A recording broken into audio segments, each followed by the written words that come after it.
सभी को नमस्कार।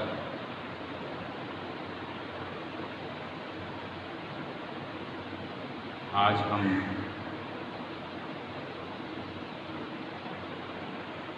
अभिज्ञान शाकुंतलम नाटक के विषय में उनके जो लेखक महाकवि कालिदास हैं, उन्होंने इस प्रसिद्ध नाटक में जिन पात्रों का उपयोग किया है, उन पात्रों का कैसा चरित्र चित्रण हुआ है, उसके विषय में हम अध्ययन कर रहे थे। शाकुंतलम के जो मुख्य नायक राजा दुष्यंत, उनके चरित्र चित्रण के विषय में हमने पूर्व में अध्ययन किया है। शाकुंतलम की जो मुख्य नायिका शकुंतला है, उसके चरित्र चित्रण के विषय में भी हमने अध्ययन किया। आज हम अभिज्ञान शाकुंतलम नाटक के में कण्व ऋषि हैं, उनके चरित्र चित्रण के विषय में अध्ययन करेंगे।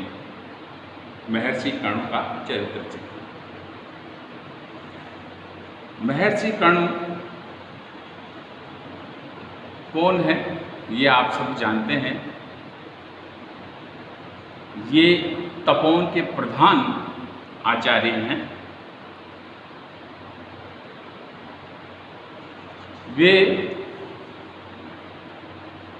महाप्रभावशाली नित्य नैष्ठिक ब्रह्मचारी होते हुए भी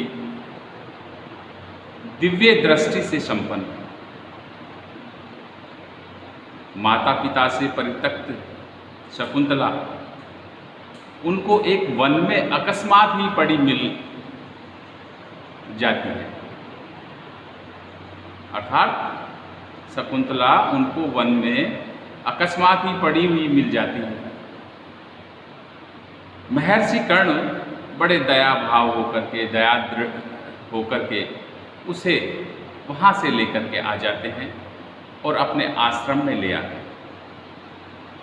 और उसे अपनी ओरस संतानवत उसका पालन पोषण संवर्धन करते हैं और उसे शिक्षित करते हैं। तब उन्हें अंतर्दृष्टि से यह पता लगता है कि शकुंतला पर एक घोर विपत्ति आने वाली है, तो वे उनके घोर विपत्ति के शमन करने के लिए वे सोम तीर्थ को जाते हैं और उनकी अनुपस्थिति में, महर्षि कर्ण की अनुपस्थिति में, जब शकुंतला दुष्यंत के लिए से अपना विवाह कर लेती है और सोम तीर्थ से कण्व ऋषि जब लौटते हैं, तो उस शकुंतला पे क्रोधित नहीं होते हैं और खुश होते हैं। वो प्रसन्न होते हैं कि शकुंतला ने अपने पुण्य से ही अपने आत्म अनुरूप वर को प्राप्त कर लिया है और मुझे इसको वर ढूंढने में मुझे किसी प्रकार की कोई परेशानी नहीं आई। उन्होंने स्वयं ही ये कार्य कर लिया है और इस बात के कारण वे बड़े प्रसन्न होते हैं, खुश होते हैं और इस प्रकार वो शकुंतला से निश्चिंत हो जाते हैं कि अपने योग्य, जैसा योग्य वर उनको जरूरत के मतलब योग्य वर चाहिए था, उसी के अनुरूप उन्होंने अपना वर चुन लिया है। ये मेरे लिए बहुत अच्छी बात है, ऐसा महर्षि कर्ण सोचते हैं। अब उनकी विशेषता, सबसे पहले तो कि वे एक तपोनिष्ठ ऋषि,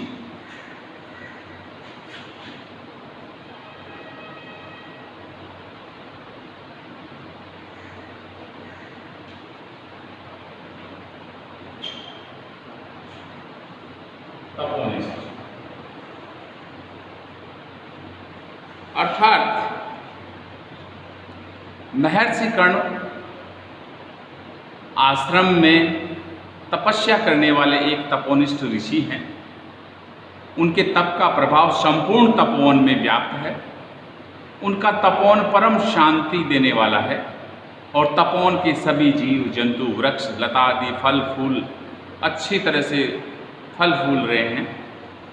आश्रम के जो आसपास की जितनी भी भूमि है उसमें मृग निश्चिंत होकर के, निर्भय होकर के उसमें विचरण कर रहे हैं।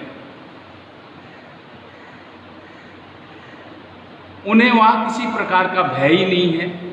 अतः उस आश्रम का वातावरण कितना शांत होगा जहाँ निर्भय होकर के मृग विचरण करते हैं, घास खा रहे हैं, इसलिए निश्चित रूप से वो वातावरण बहुत ही शांति प्रदान करने वाला होगा, क्योंकि ऐसे शांत प्रधान वातावरण में ही कोई ऋषि अपनी तपस्या कर पाता है। इसलिए वो महर्षि कर्ण एक तपोनिष्ठ व्यक्ति। तपोनिष्ठ के साथ ही दूसरी उनकी जो विशेषता है वे अंतर्ज्ञानी भी हैं।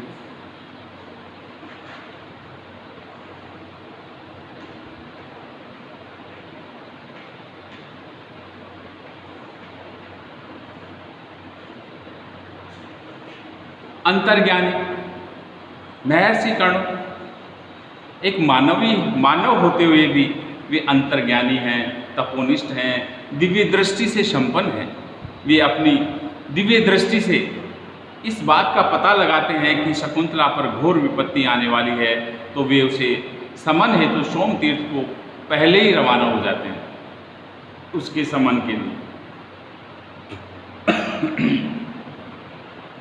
अतः दिव्य दृष्टि से वाकई में जो दिव्य दृष्टि से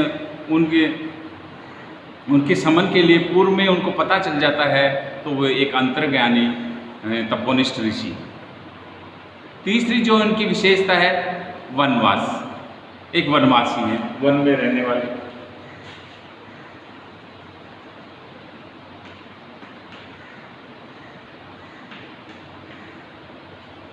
वनवासी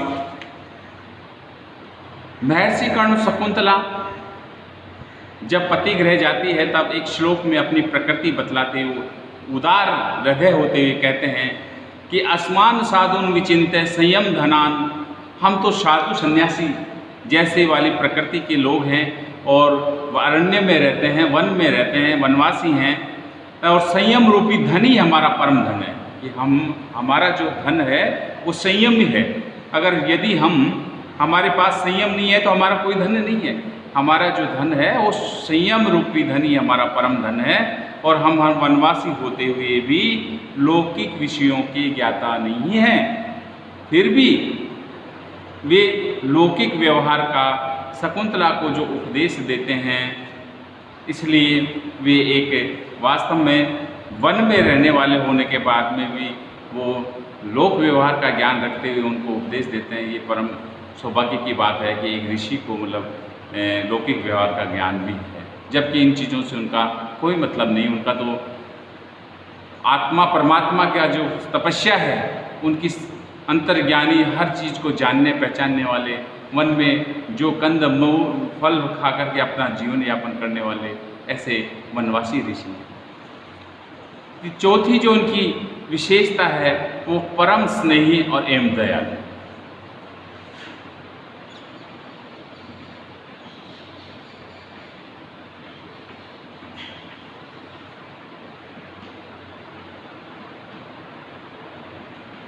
अर्थात महर्षि कर्ण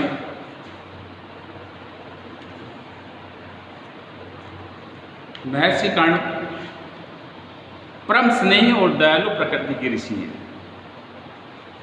उन्हें शकुंतला अकस्मात ही वन में मिल गई थी, पड़ी हुई मिल गई थी, और वे दया भाव होकर के वे अपने आश्रम में ले आए और उसे और संतानवत पुत्र के समान उसका पालन पोषण और संवर्धन किया। न केवल मानव पर ही अपितु पशु पक्षियों पर भी उनका अपार परम स्नेही भाव देखने को मिलता है। आश्रम के सभी जीव जंतु पेड़ पादपों पर अपार स्नेह रखते हैं। वे माया मोह से परे होते हुए भी स्नेही प्रकृति के ऋषि हैं और लौकिक बंधनों से परे होते हुए भी ऋषि लोक वृत्तांत में अपूर्ण निष्णात व्यक्ति हैं। अतः महर्षि कर्ण परम स्नेही, दयालु एवं कोमल हृदय वाले व्यक्ति। तो ऐसा उनकी ये परम स्नेही एवं दयालुता की विशेषता उनके अंदर ठीक उनमें बैठती है, अर्थात ये जो विशेषता है उसमें उनमें देखने को हमें मिलती है। पंचवी जो विशेषता है वो ये है कि गृहस्थ धर्म के उपदेश।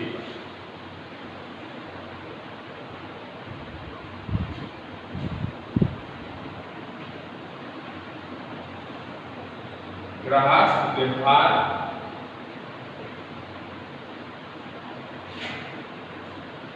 वेदता।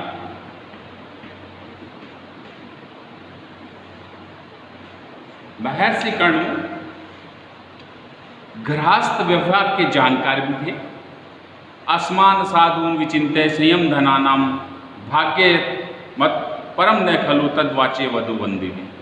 अर्थात वे शकुंतला को संबोधित कर कहते हैं कि जो तुम अब तक आश्रम के अनुकूल उन्मुक्त होकर के वातावरण में स्वेच्छा अनुकूल व्यवहार करती रही हो, उसके विपरीत तुम अब यहाँ से पतिगृह में पहुंचकर गुरुजनों की सेवा करना, सहपत्नियों के साथ प्रिय सखी जैसा व्यवहार करना, ऐश्वर्यशालिनी महारानी बनकर भी परिजनों पर उदार रहना, पति द्वारा तिरस्कृत होकर भी कभी विपरीत आचरण न करना और अपने भाग्य पर कभी गर्व मत करना, घमंड मत करना। देखो, जो स्त्रियां इस प्रकार व्यवहार करती हैं वही सच्ची गृहिणी पद को प्राप्त कर पाती हैं, और जो इसके विपरीत आचरण करती हैं वे पति कुल के लिए वरन मातृ कुल के लिए भी मानसिक पीड़ा का कारण बनती हैं। इस प्रकार महर्षि कर्ण यह उपदेश वास्तव में शकुंतला के लिए एक दीक्षांत उपदेश देते हैं। इस प्रकार उपदेश देने के कारण महर्षि कर्ण एक गृहस्थ धर्म व्यवहार के ज्ञाता भी दृष्टिगोचर दिखाई देते हैं। इस प्रकार वे गृहस्थ धर्म व्यवहार वेदता भी हैं। ये विशेषता उनको देखने में, उनके जीवन, उनके चरित्र में देखने को हमें मिलती है। अगली जो विशेषता है, अर्थो ही कन्या परकीय एवं की जान।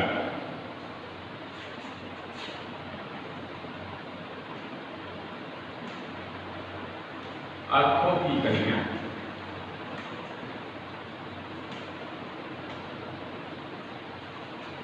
परकीय एवं